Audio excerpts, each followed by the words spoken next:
Hi, magandang araw po sa inyong lahat. Today is 5 a.m. No, simulan po natin ang reading of the day. Pasensya na po kayo ha. Lately talaga pag October medyo talagang sakitin po talaga ako lalo pag October.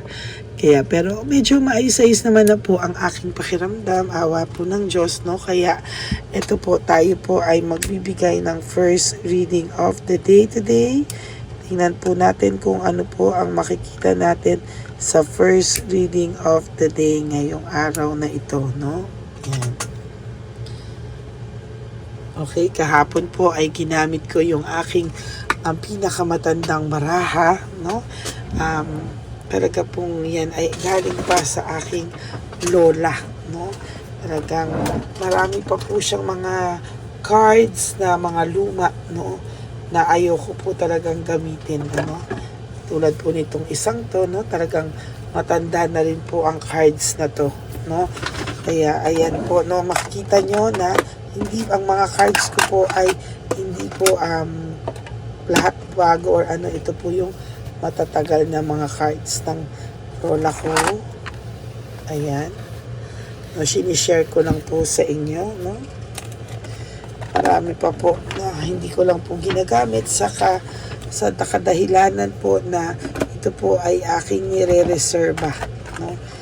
Marami pa po akong baraha dito, no? Sa aking ito po sa aking lalagyanan ng baraha. Sobrang dami po talaga. Yan, no? Okay? Sa mga susunod na araw, tingnan po natin kung ito ay aking magagamit, no? Kasi nga po ayoko po talagang gamitin, no? Yung iba po kasi sobrang tanda na po, baka maano yung mga pahina o yung mga cards, no? Yan po, oh. Kita nyo po yan, mga lumang baraha po ng lola ko na binili niya pa po sa ibang bansa nung araw na dalaga pa siya. Siya po na pinamana niya po sa akin. Nakipagkwentuhan muna po ako sa inyo, no? Bago ang reading. No, ayan po. Yan po ay mga galing sa mga yung isa po niyang baraha ang pinamana sa kanya talaga ng lola niya. Yung ginagamit ko po minsan, ayan po, oh. Yan, na minsan po ay aking gagamitin sa inyo. Yan. Yung lalagyan lang po niya ang medyo, ayan, sa sobrang tagal na po nito. Okay, mag-start na po tayo. Pinakita ko lang po sa inyo, no? Ayan.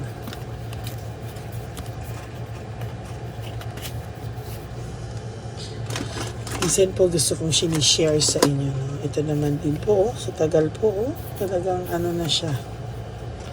Kaya ingat din po akong talagang gamitin, no? Yung mga cards po is na-maintain, no? Pero yung mga karton po, dala na lang po talaga ng katagalan ng panahon.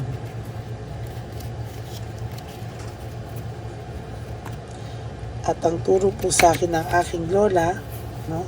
Sa pagbabasa ng tarot cards o na pagbabasa ng baraha ng inyong buhay, isa lang po ang sinasabi niya, no? Kailangan yung 100% honesty ng baraha lang ang ibibigay mo sa iyong mga nanonood or sa inyong mga magpapahula, no? Walang dagdag, walang bawas, hindi mo rin talaga po pwedeng bawasan, no? Kung ano po ang nakikita, kailangan yun daw po ang ating gagawin, no? Okay, tingnan naman po natin ito. Gusto ko po siya ulit ngayon, no? Ramdam na ramdam ko po yung barahang ito ngayon. Okay, start na po tayo. So, ikaw po ay nangarap ng isang masayang buhay. Ikaw po ay nangarap ng isang masayang pamilya na nung hindi ka po umaasa ng mga sobrang financial, hindi ka po umaasa ng sobrang marangyang buhay. Ang gusto mo lang po sana ay isang simpleng masayang pamilya, no? Pero ang nangyari po ay talagang naloko ka po, no? Ayan, no? meron pong immorality nangyari. Yan, no? Talagang, ayan po ay happy life ang gusto mo. Ayan, no? Family, no? Pero sa totoo lang po talaga, naging family sorrow yung gusto mong happy family. Yung pinapangarap mo po na maging masaya ka, yung pinapangarap mo po na somehow ikaw ay maging happy, ang nangyari po talaga dito ay no, para pong nabaliktad po ang inyong mga pinangarap at inisip, no? Pero wag ka pong mag-alala, there's this tree, no? And bouquet, no? Bouquet of flowers na hindi ka pa po na hindi ka naman po sumusuko at hindi ka po pwedeng sumuko dahil dito po may nakikita ko sa yung long and happy life pa sa future, no? So nakikita ko po dito, hindi ka po basta-basta susuko, no? Although talagang masakit po yung mga nangyari sa iyo at talagang sa nakikita ko talagang masakit kung sa masakit. Pero sa nakikita ko po, there will come a time na mas magiging maayos pa po ang buhay mo, no? Hindi lang po ngayon. Samantalang siya, the tower, no? Yan po, no? Masakit po, no? Ang tower po is disaster, no? Talagang disaster, talagang ano po ito, no? Magkakaroon po siya ng disaster sa buhay. For those of you na medyo may edad na po, no, pwede po yung mga partners or person nyo ay marirealize po nila yung value nyo at halaga nyo. Naku, sorry po kapag sila ay nagkasakit na, no? Ang gusto po nila ay babalik pa rin sila sa iyo sa mga times na sila po ay nagkasakit na. Doon pa lang po nila maiintindihan yung mga hindi nila naintindihan nung malakas pa sila, no? Hindi po sila aalagaan ng mga tsabilitang palaka sa buhay nila or mga syokoy sa buhay nila. Ikaw pa rin po ang aasahan at makikita niya na gusto niyang mag-alaga sa kanya sa kanyang pagtanda, no? Or sa mga times na siya po ay nagkasakit, sinasabi ko po sa iyo, ito po ay babalik sa iyo ng bonggang-bongga. Okay? Dapat po lahat ng endings ay may kalungkutan. Oo, naniniwala po ako doon. Pero lahat po ng endings ay may new beginnings, no? The death in tarot cards or in cards for like us, hindi po siya kamatayan na kamatayan, ano? It is a new beginnings, no? Kamatayan ng isang sitwasyon, endings ng isang sitwasyon, pero meron pong magandang beginnings out of this situation, ano? Sa totoo lang po, minsan hindi naman po talaga maiiwasan, ano, na magalit tayo, halos isumpa na natin sila sa galit na magsisisi ka, ganyan. Pero you forgive po for yourself, okay? Hindi ko sinabing magbalikan kayo, patawarin mo, magbalikan kayo. For yourself po, no? And then, sinisingil pa rin po siya ng tadhana. Kahit patawarin mo po itong taong to, sisingilin at sisingilin pa rin po siya ng karma, ng tadhana. What goes around comes around po talaga. And nandiyan po sa tabi-tabi lang ang karma, no? So, sisingilin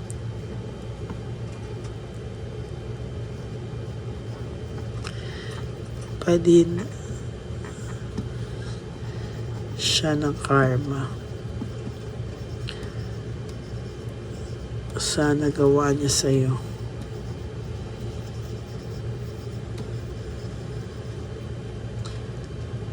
Sakit sa'yo. So talagang sa nakikita ko po, no, sisingilin pa rin po siya talaga ng sakit na nagawa niya sa'yo. Talagang sa nakikita ko po dito, talagang hindi po ito titigil, no?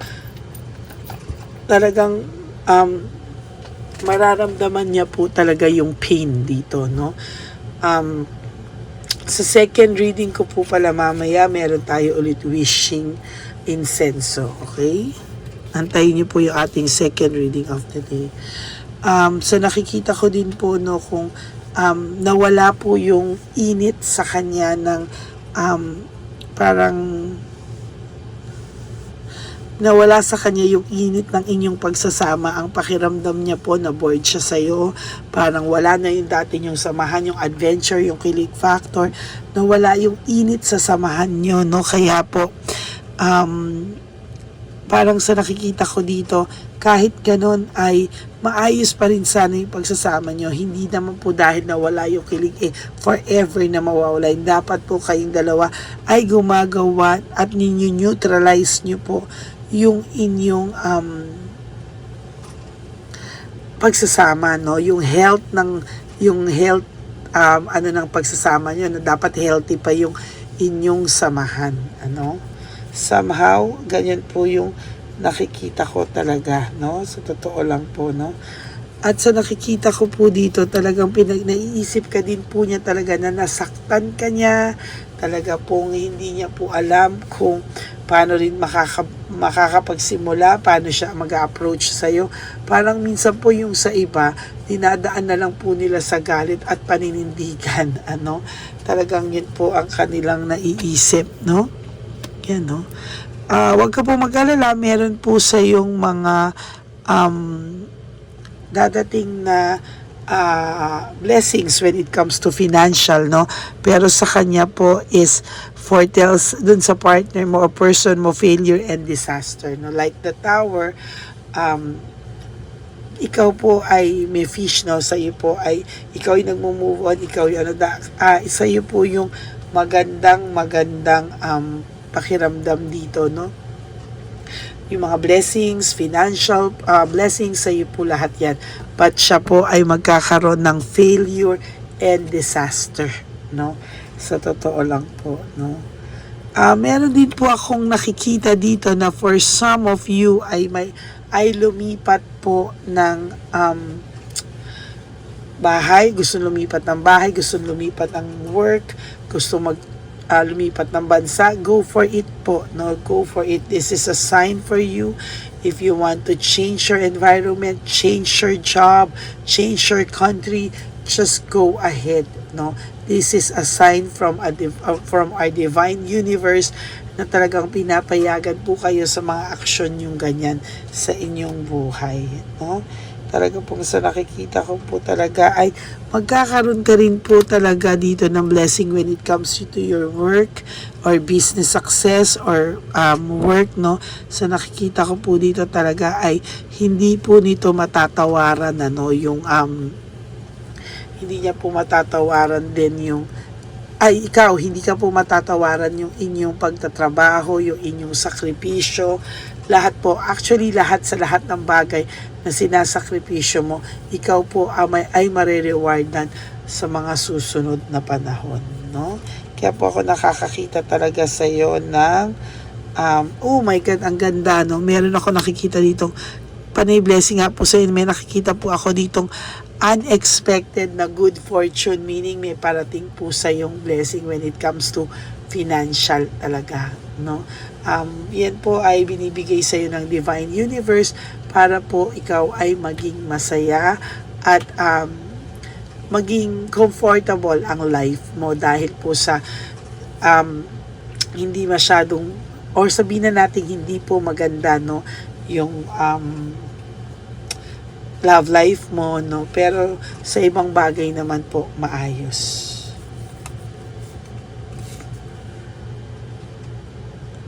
Good health for you po, no? Good health for you, pero sana po lagi ka rin pong magpapa-check up, no? Kahit konti lang po yung minsan nararamdaman mo, magpa-check up ka po kaagad, ha? Magpa-check up ka po kaagad. Mahaba man daw po ang tatahakin nyo, no? Someday, makakapag-usap pa rin po kayo ng taong ito na hindi po inaasahan, no? Sa 100 kayo ay magkikita at magkakasalubong ang inyong mga landas nang hindi nyo po inaasahan, no? Gusto ko pong haluan ito ng lover oracle na block, no? Tingin po tayo ng 5 lover oracle po, no?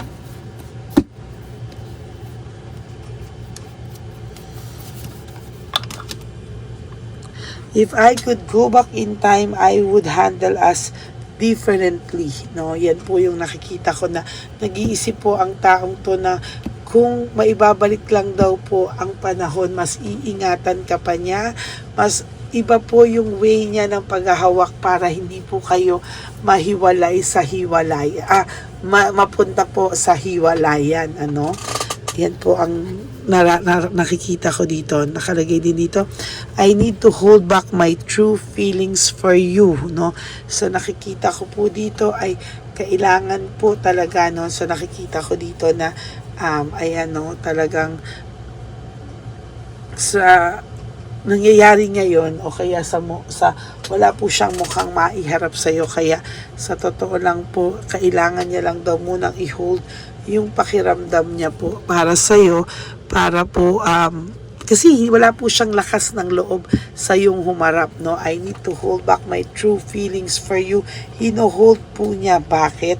Kasi po sa totoo lang po ay hindi niya po alam kung ano po talaga yung nararamdaman mo para sa kanya pa rin. Hindi niya na po alam kung ano po yung, kung may pag-asa pa po siya sa iyo, no, kung maaayos niyo pa po ba kung ano po ang mga nangyayari sa inyo o nangyari sa inyo. 'Di ba? Parang hindi niya na po alam kung itong mga to ay may kahihitnan pa ba, wala rin po siyang mukhang maiharap sa iyo, no? Sabi niya, how could you ever forgive the mess I've made? O ayan, no? How could you ever forgive daw po yung mess na ginawa niya sa iyo? Hindi niya rin po alam kung papaano, no? The way I have treated you was wrong. Admittedly, hindi niya man po inaamin sa iyo, sa sarili niya, alam niya pong maling-mali yung mga nagawa niyang bagay sa iyo, no? Hindi niya po talaga alam, no? And for your last card, I can't let go of you. Physically, maybe wala kayong contact, but, no? But, no? Hindi ka po niya ma-let go sa isipan niya, at lalo na po sa puso niya, may puwang ka pa rin po talaga, at hindi ka po niya talaga maialis doon, no? Kahit po siguro anong gawin ito, hindi po niya ito maialis. At totoo lang po sa nakikita ko dito, talagang malungkot po ito araw-araw na ginawa ng Diyos. Parang ito po ay nababagabag at talagang naaalikaga po siya sa araw-araw. So yan po ang inyong first reading of the day. I hope na nakaresonate kayo, and if you do, can you give me a like and comment down below para naman po alam nyo at alam natin kung ano po ang inyong mga pakiramdam at ano ang gusto nyong iparating, no, sa akin. Maraming salamat po sa inyo. And for those of you who would like to have a private reading with me, you can message me po at Ladyly Elena. That's Ladyly Elena. Nasa dulo po yan ng ating video. Yan po ang aking only official and legit FB account. Yan. Maraming salamat po sa inyong lahat. And ang aking pong hinihiling lahat sa inyo ay please, no skipping of ads. Tulong nyo na po yan sa ating channel. And tayo po ay nag-iipon na po ulit para sa ating One Love a Day Christmas edition for the Street Elderly. No? Kahapon po ako ay lumabas saglit at nagpahangin. Nagsimba, nagpahangin. Kumakain po kami sa isang restaurant na fast food lang naman po sa Jollibee. No, nakakita po ako ng matanda na durog talaga yung puso ko. Kinukuha niya po yung mga buto. Sabi niya po kung ayaw na daw namin yung mga buto. May konti-konti panlaman yung chicken. Pero ang sabi po niya ay para daw sa aso niya. Sabi ko, nabasa ko po talaga siya. Sabi ko, Nay, hindi po yan para sa aso nyo kasi wala po kayong aso. Huwag po kayong mahiya sa akin. Alam ko pong nagugutom kayo. Umupo po kayo dyan at bibilhan ko po kayo ng pagkain. Umiyak po siya. Sabi niya, paano ko daw nahulaan na nagugutom siya at wala siyang aso at yun ay para sa kanya. So dahil po sa mga tulong nyo, no, yung ating mga super thanks, mga ano, so binilang ko po siya talaga ng 2 piece, no, meron po tayong naiipon para sa matatanda na ganyan. So binigyan po natin siya ng 2 pieces chicken, may macaroni soup, rice, and ice cream. No? Binigyan ko siya at saka yung soft drinks po niya ay pinaka-Coke Zero ko para kung may diabetes siya medyo less yung sugar ng soft drinks. Tapos binigyan po natin siya kahapon ng 1,000 pesos. Talaga pong tuwang-tuwang-tuwa siya. At sa mga nagbibigay po ng super thanks, hindi ko po ito sinasabi para magyabang sa inyo o ganyan. Hindi po ako yun. Ako po ay instrumento nyo lang lahat na mga nanonood sa akin. Si Lord, di ba, na ginagamit ka instrumento na sa dinami-dami naman din po doon. Talagang doon po siya talaga tumapat sa amin at nahulaan ko po talagang wala siyang aso. Siya po ang kakain ng mga kinukuha niya. So kahapon po naiyak po siya at umiiyak pa din po siya habang kami ay lumalayo paalis at God bless you po siya ng God bless you. Sabi ko po yan po ay ibili nyo kahit papano ng grocery at ibili nyo po ng pagkain nyo po. No? So marami po talaga tayong mga matatandang naiyak na naman ako. Matatanda pong kailangan tulungan sa kalye, no? Isa pa po, may isa pang matanda kahapon na nagbebenta nung parang pang ano ng daga, no? Na nung dumukot po ako ng 500, tapos binibigay niya po sa akin parang mga ilang ano ng daga, sabi ko, yung parang pag dinikitan po ng daga, may stick po sila rin yung parang papel na gano'n, ano? Sabi ko, hindi po, dagdag nyo na lang po yan sa inyong puhunan. Alam mo po, natuwa din po siya. Thank you po. Grabe, no? Ang dami pong mga matatanda na talagang kailangan ng tulong. Na sana, yung mga anak naman po, no? Huwag nyo pong pabayaan yung inyong mga magulang.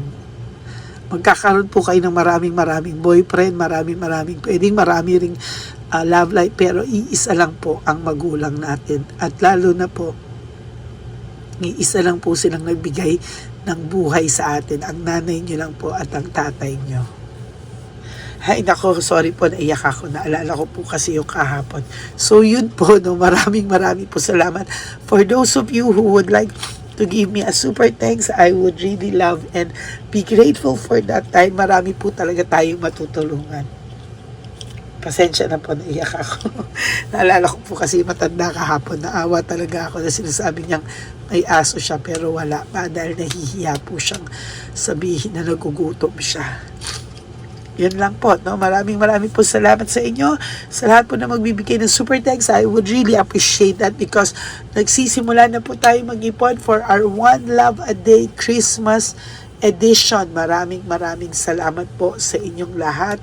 And I hope na naka-resonate po kayo, and if you do, can you please give me a like and comment down below para po sa ating yun nga yung gusto ko pong mabasa, ano yung mga pakiramdam nyo, no? Maraming salamat po sa inyong lahat, and of course to my ever loyal and solid Lady Elena friends, family and subscribers, I love you all from the bottom of my heart.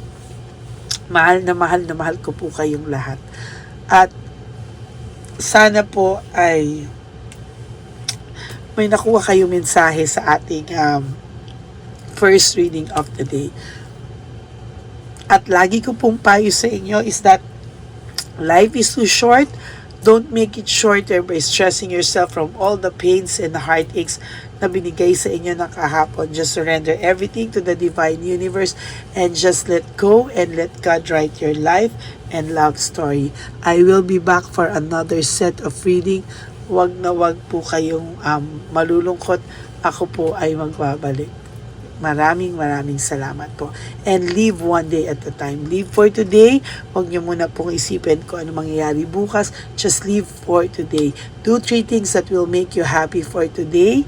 And huwag niyo muna po isipin yung mga okasyon na darating sa buhay niyo like birthdays, anniversaries, Christmas, New Year, and most especially Valentine's Day.